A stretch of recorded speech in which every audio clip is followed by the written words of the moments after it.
I'm Matt Arrington, and I'm a graduate student here at WSU. I work with Dr. Lisa DeVetter in the Small Fruits Horticulture program. I love working with plants. It was my passion for growing things and for being around the plants that really brought me into horticulture, and from that point on, it really just stuck. I did a professional internship with a large almond grower in Southern California, and then I moved to Oregon State to do my master's. Then moved to WSU for a couple of reasons. Dr. Lisa DeVetter was fairly new, and so it was the opportunity to start with a new program, a new crop that would give me some diversified experience. Working with growers was very important to her, and that was something that I really enjoyed from my past programs and professional internships. My projects with WSU primarily involve the improvement of highbush blueberry fruit set. And there are two main components to that. The first is a chemical component where we are trying to improve the reproductive pathways of the plant using fertilizer amendments.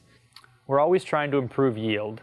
And one of the ways that we're approaching this is the application of boron and calcium fertilizer amendments. Boron and calcium both play important roles in the development of pollen and flower parts. And the hope is that through the application of these fertilizers, we can increase the number of flowers that turn into fruit and, as a result, increase yield.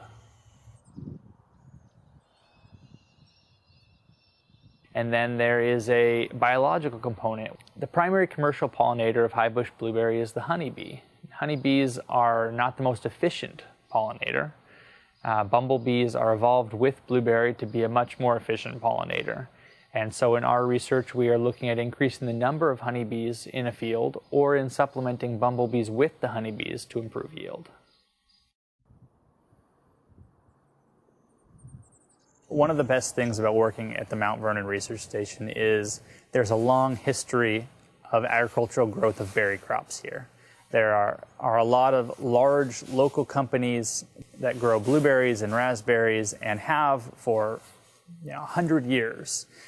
The station relies heavily on local growers for funding, for industry support, and that is something that makes our job a lot easier. As we work with these growers, we can synchronize our efforts and make sure that the problems that we are working to solve are actually problems that concern the growers and that they need solved. This helps both of us to be doing our jobs more efficiently, and that connection with them is invaluable. The Mount Vernon Research Station is unique among research stations. Most often when you're a student and you're working at a research station, you have less resources. You have less both physical resources and personal resources to consult with. And that's not true at the Mount Vernon Station. We have a huge variety of materials and equipment that we have access to, and there's also a large number of faculty and students here, which provides an important base for bouncing ideas and discussing upcoming conferences or posters that you can rely on these other students or these other faculty for experience.